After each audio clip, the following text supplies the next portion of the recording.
Ito po ang ating IFAM Birch 10 big panels, Korean brand. This already washed and ready to use.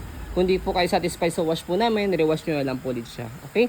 So meron na po itong kasama accessories na hanging toys. O, anong tawag yan? Storage. Storage, hanging storage. So ito po yung details niya one by one.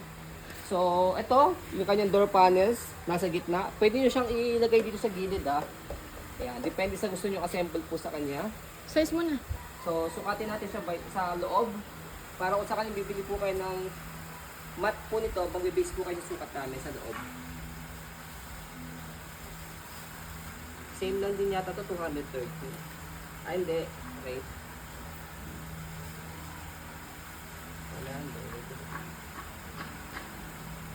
194. 194 yung haba niya. 194. Oh, yung lapad niya.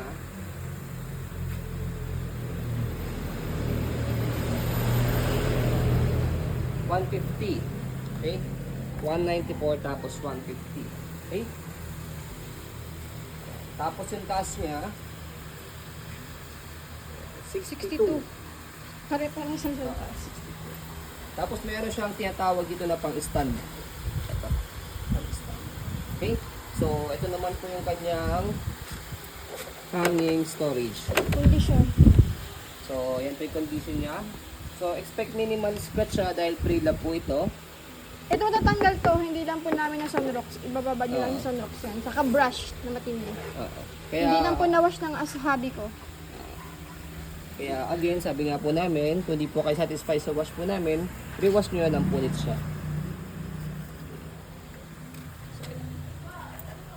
So, yun lang naman po ang minor issue niya sa simple scratch niya. Again, dahil sa pre-lab po siya.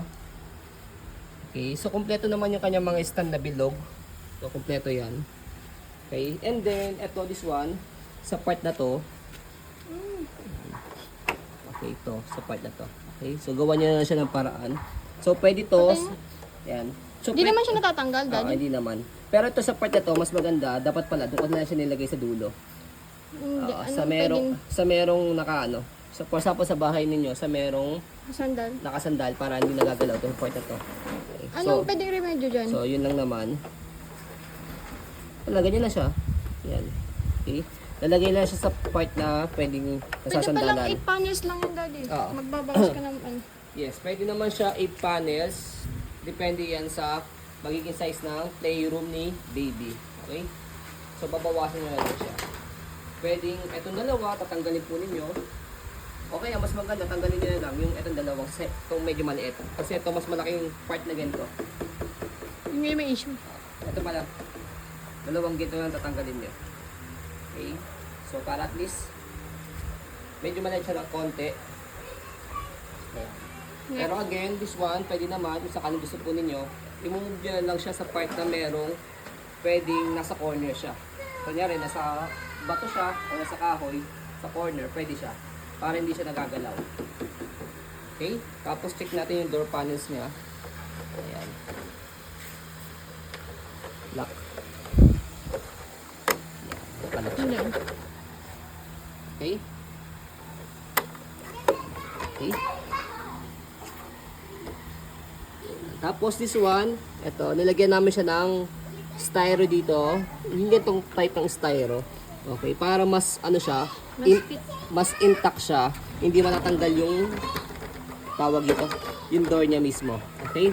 Parang di ba kung wala si baby, kahit na nakalock siya. Ayan. Di makakawala si baby dyan dahil yung pinakalock niya dito sa labas. Ayan. Okay? Kahit taas niya yan. Ganun mo. Okay.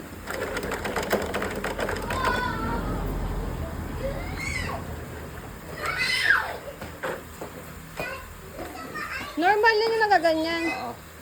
Ang mahalaga is hindi siya Siya natutupin matutumba. ganun tapos hindi siya natutumba.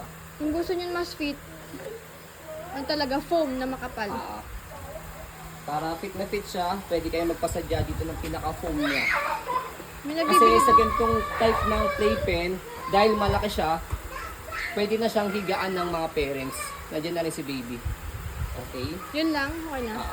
So, base na lang kayo sa sukat namin sa pinakaloob para pagka nagpagawa po kayo ng foam, para fit po sa kanya. Okay? So, ayan po, as you can see, very details po kami. Sa akin po pag video kasi amin siya policy, no refund, no exchange. What you see is what you get.